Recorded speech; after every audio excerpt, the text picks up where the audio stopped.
тастап қайда барасың жаным? Байға барады. Айтшы. Тойға барамын, аққа барамын басқа жынды. Мен үшін. А? Мен үшін. Потом келесің. Потом келем ба? Бүгін Талгарский трасса жақта болады екен той. Мен махаббатым кетіп бара жатыр менсіз. Біз сөйтеміз Алматыдағы тойларға. Кака. Давай. Мә жетіп кете бересің бәне. Тағы бір-екі сипа аламайсың бәне. Ойба. Рахмет. Так. Давай жаным, той сәтті өтсін. Жақтырмайды ған дейін. В общем, ұйқыдан тұрып, шайын беріп жібердім. Сағат кешкі 8-дерге таман барам өзім.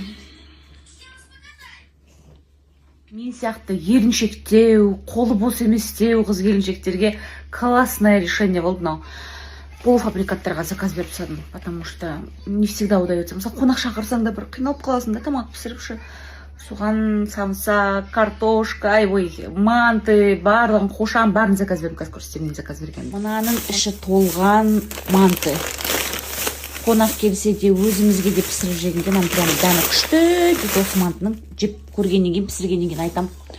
Потом мынау қошан, жареный манты, котлета, самсалар.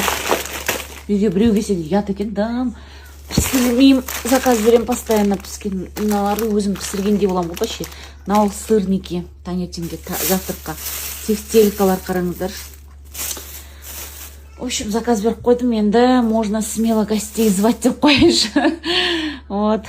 Егер ұнап жатса, тағы да заказ берем. Бүгін ана күні инстаграмда ашып отырып, қарап отырғам ғой. Мен отзывтары жақсы екен осы жердің, сонымен заказ бердім. Көреміз, егер дәмді болса, мен сіздермен поделюсь. Если не очень болса, оны да айтамын. Все. Завтра утром я приготовлю сырники.